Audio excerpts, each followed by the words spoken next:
Good morning, everybody. I am Spirit of Life Alchemy. Oh my God, I can't speak. This is my second attempt at recording this video. I am Spirit of Life Alchemy, and this is your tarot reading for the new moon in Taurus, happening on the 7th or the 8th of May 2024, depending where you are in the world. So I've just pulled first three oracle cards, using the Sacred Symbols Oracle deck, and the first card we got out was Trust. And I was just saying that that was a big theme of the morning message tarot reading that I just recorded before this reading for the 7th of May. So yeah, trust in yourself, trust in the universe, and trust in your army of spiritual allies. Then we've got the Death card, which is indicative of the last 2 weeks of waning lunar energy since we had the full moon in Scorpio. So what have you been letting go of and releasing and letting die in your life, so you can leave it behind and then step into the new moon in Taurus and move forward. And also within the bigger cycles of things, because the last couple of months have been quite intense, and there's still quite a lot of intensity going on, although we are with the planets in Taurus. We've got 5 currently: Venus, the moon, the sun, Uranus and Jupiter. There is some grounding, if we can keep centered and grounded, that's going to help us. But be aware that we've got storms, stormy. So there's still lots of transformation going on. And we're being asked to trust ourselves and to trust the process within this cycle. So let's do some tarot and let's see what the tarot wants to tell us.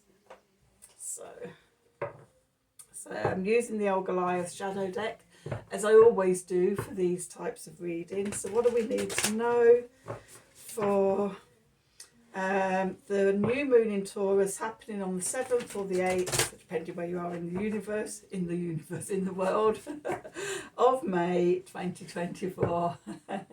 You are somewhere in the world, and you're also somewhere in the universe.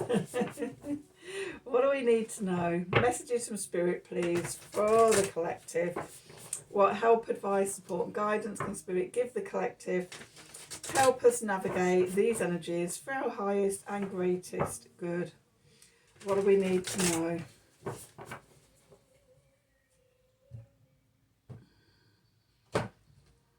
Okay, so let's see. Where do we find ourselves this fine new moon in Taurus? So we've got the King of Swords, the Father of the Night.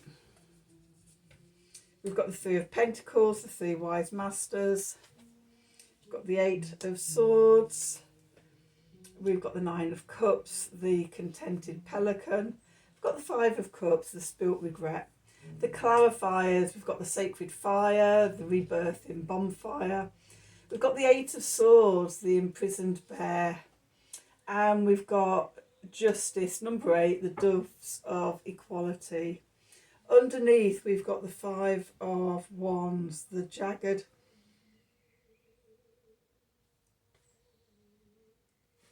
Something, I want to say regret. The Jagged Union. Okay. That's, yeah, with the soul, the karmic soul tribe, the family, the star, the cosmic guide, the Ace of Wands, we have a bit of that, masks, the world, the sacred circle. We will take the shadow self, the dark inner swamp. We'll take strength, the cobra and the lion, or the lion and the cobra. And we will take the King of Wands, the glowing white stag. And yep, that's it. That's the cards. So, where we find ourselves. It's interesting. The King of Swords, the Ace of Swords, the Three of Pentacles, and the Five of Cups all came out in this morning's reading. Just seeing if any others did. No, those three. So anyway, where we find ourselves, the King of Swords, the Hunter of the Night.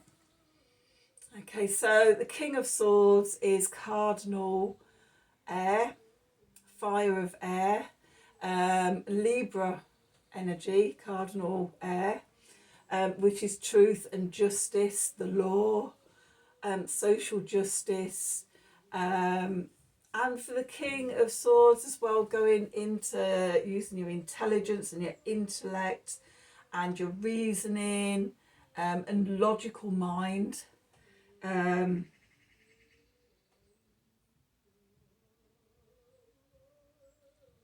To find your way in the dark. Okay, we've got these cards, trust, death and stormy. So we're still feeling the energies of this massive transformation we've been going through. Whether you know you've been doing it consciously or subconsciously or unconsciously, or you're not really sure, or whatever, you will have, everybody will have been being touched one way or another, whether they know it or not. And we're not out of the woods yet. At this this new moon, Mercury is making his third and final conjunction to Chiron. So there's wound healing, wisdom to come from healing the wounds. On the 10th, he's going to conjunct Eris again. So, you know, there's more calls for social justice, discussions around social justice and freedom and fighting for equality and things like that. And then he finally clears his shadow at 27 degrees, 28 degrees on the 13th or the 14th. So we're still another week away from leaving this shadowland, Mercurian shadowland. So when I get this card, it always sort of makes me think of, you know, when you're in the dark and you're not really sure where you're going, tune into all your other senses as well. Your night vision, you're attuned when you're in the dark, out in nature or in the dark somewhere. Have you ever noticed how more attuned your senses? I'm not talking about intuition and things like that. I'm talking about your sense of sight, your sense of hearing, your skin senses all seem to become more attuned in the dark. And it feels to me that we're being asked to be more attuned of what's going on, because we haven't got the full picture yet. And we're still in this shadow energy and we're still going through the transformation. Okay, what's moving into the past is the Three of Pentacles, the three wise mentors. Okay, so the three of Pentacles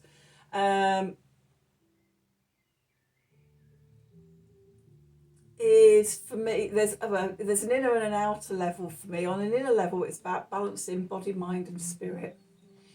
And on the outer levels, it's about connecting and collaborating with others to create something, to manifest something that's greater than the sum of its parts. Okay, when we work with others, we spark of each other's ideas and input and things, and the energy sort of becomes dynamic and greater than sort of you trying to work on your own. So sort of maybe you have been working with others in one way or another, or you've been working at balancing on an inner level. Okay, but this energy is leaving, moving away, and we might find ourselves suddenly, it's the new moon, we are in the dark. You know, the end of an old cycle, the beginning of a new cycle, we're in the void. And that's when I turned over the world card and the shadow self, that was the energy and the feeling that I got. So we're in this in-between space, we're in the dark, tune into our senses, don't let our fears override us. Okay, sometimes, you know, when sort of you're doing something, it's a bit scary and things, and you have to keep coming back to your logical, rational side. So oh my God, it's so ghostly. Is that, was that, you know, it was just something like it was a branch tapping on the window rather than, you know, sort of a serial, you know, we go for the rational, sensible idea of things rather than letting our imagination run wild with us and create all sorts of worst case scenarios and imaginations. Okay, so what's beneath us? The Ace of Swords, the Epiphany, divine truth, the sword of truth, cutting away through all the illusions and everything. So again, coming back to that rational, that's not a rational mind, but I'm not discounting the intuition and things like that. But cutting away the fears that hold us in limited mindsets and things. Then the message from Spirit is the Nine of Cups, the contented pelican. See how much abundance you do have around you. See how much the universe actually supports you and provides for you. Okay, time and time again. It's all when you, I don't know, it's a bit of a cliche about counting your blessings and doing gratitude affirmations, or, you know, keeping a gratitude journal. But when you start breaking down your life into really small bits and are grateful for even the tiniest of things, you start to realise how much abundance you do have around you.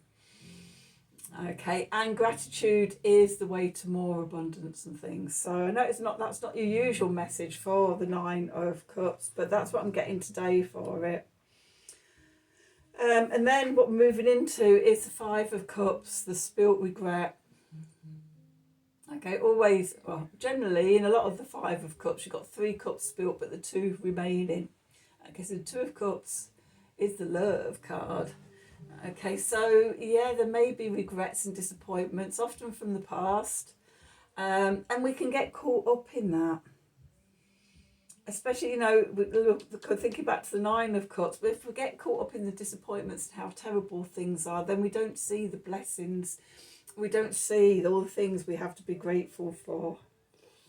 So the clarifiers, we've got the sacred fire, the rebirthing bonfire, and as soon as I turned this card over, I got Beltane, the Beltane bonfires. You know, we're now in the fire season of the year, Beltane through Talamus, and a time of heightened passions and energy, and you only have to look all around in nature to just see sort of how alive everything suddenly is. I was away for a few days last week, and yeah, when I came back, it's like my street had just sprung into green. It does it every year at this time. It's my favourite time of the whole year, when suddenly everything's just opened, and it's sometimes when the sun's shining, it's like the green is so vivid and luminous that it just hurts your eyes. But it's like that at the moment. Everything is so new and fresh, and all the bluebells are out and the lilacs out, and it's just this wonderful, wonderful verdant nature everywhere I look. Which is Beltane, the renewal, the everything coming back to life. There is so much to be grateful for just right now, with the wonders of the world around us. So yeah, more on that gratitude dip and seeing the wonder of everything. Then we've got the Eight of Swords here, the imprisoned bear. So this bear is trapped beneath the ice. I was looking to see whether the Judgment card would come out as well, because I really like to get the 2 cards together, because we have this first where the ice on top of the water is keeping the bear imprisoned. It's like the glass ceiling. It's like how the old beliefs keep us trapped and everything. And then when you get to Judgment, the bear has broken through the surface, is coming up from air and taking a great big swallow of fresh air and everything. And it's that new life, that resurrection and everything. So this is what we need to melt away or burn away or, you know, break through, is the old beliefs that keep us limited. Okay, and then we've got the Justice card, the Doves of Equality. Okay, fairness, social justice, karmic readjustment, peace, which is quite pertinent at the moment, isn't it, for what we need in the world. Okay, but just, yeah, as we do the inner work on us, we help to change the outer world.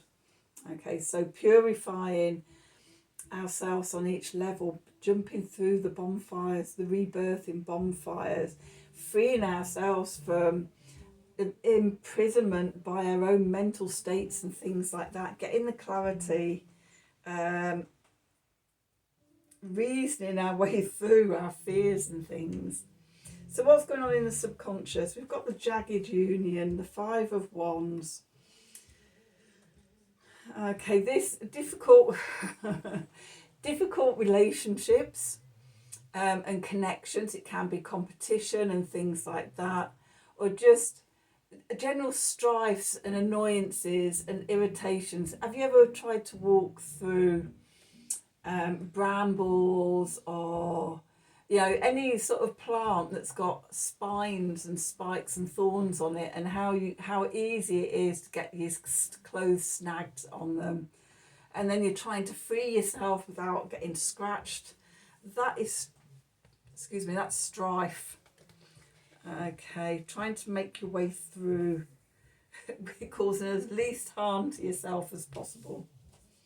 Okay, then we've got the karmic soul tribe, the family.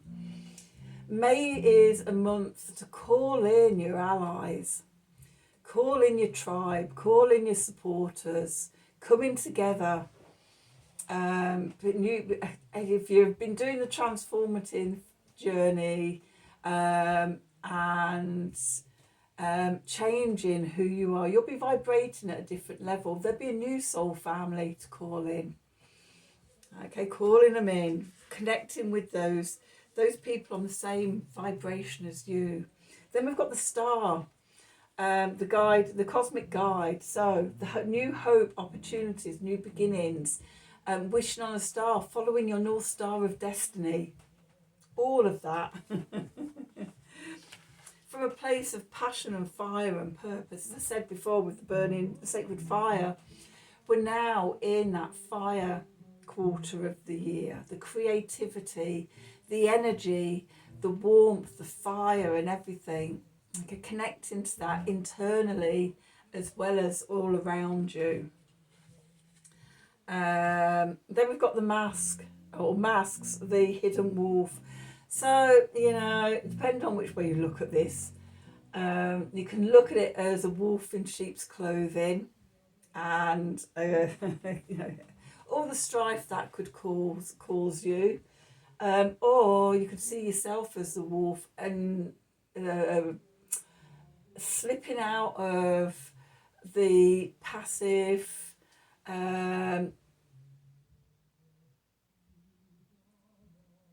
sheep. I don't want to say sheep, well, I hate it. The domesticated self, to becoming your wild, authentic self, the woman who runs with wolves and howls at the moon and, you know, dances around the bonfire and is unafraid to be herself, reclaiming that. That's how I like to see the wolf, sorry, the hidden wolf, is that we're freeing ourselves from all that stuck stuff. Okay, then we've got the world, the sacred circle, and what I was saying about seeing in the dark and the trust is we've got the world and this void, like we're at the centre, the hub of the circle, and then we've got the hidden self, the shadow self, the dark inner swamp. Okay, going into our own shadow, and not being afraid to be, trusting that we don't know where we're going. And that, you know, anything can manifest. And that also connects to the next card, which is the strength card. Your inner strength. Again, you're taming those fears and everything, and being comfortable in the uncomfortable place. Really the King of Swords, and the world, and the shadow self, and the strength card, and the trust card. All a big message of trusting ourselves in the stormy waters, in the unknown, in the rocky, uncomfortable place. Don't let our fears override us. And then we finish off with the King of Wands here, the glowing white stag. And for me, the King of Wands is cardinal fire, fire of fire, Aries energy. That sovereignty, being in your own power, being a leader, being the leader of you and your life, standing in your power. Okay, and that very much is calling to me of the message of that Mercury's third and final conjunction with Chiron. That's the deepest wound of just, you know, finding a new way to be that's in your power, that is authentically you.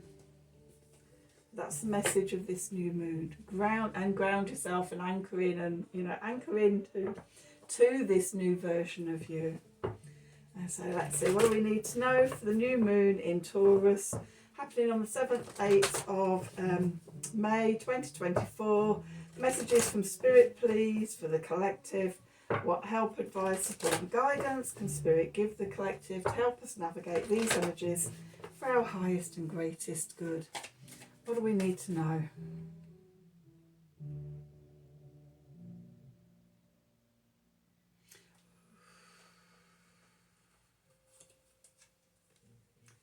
Commitment. Tune into her pulse. This is the energy of the divine feminine. This is the energy of Gaia, of nature, which is all very Taurian. When we're feeling lost and unknown, ground ourselves into the earth. When the world's very stormy and all over the place, we don't know if we're coming or going, ground ourselves into Gaia. Ask for her help and support at this time. Okay, so that's your new moon in Taurus reading. I hope you've enjoyed. I've just lost my ability to speak at the moment. It's like, I don't know, still in the Mercury Mercury retrograde, and eclipse energies, and yeah. It's still ongoing at the moment. I keep thinking I've come out of it, and then it just swallows me back up again. There's more. So anyway, I will be doing lots of grounding and anchoring and centering stuff in my rituals, alongside my manifestation stuff. For this new moon in Taurus. If you feel anything like me, I advise you to do the same. But anyway, I hope you've enjoyed the reading. I hope it's resonated for you. If it has, as always, please do like, share, subscribe to the channel. Click on the wiggly bell for notifications, etc, etc, etc. If you like a personal reading from me, then email me at the email address below the video in the descriptions box. Have a wonderful new moon in Taurus.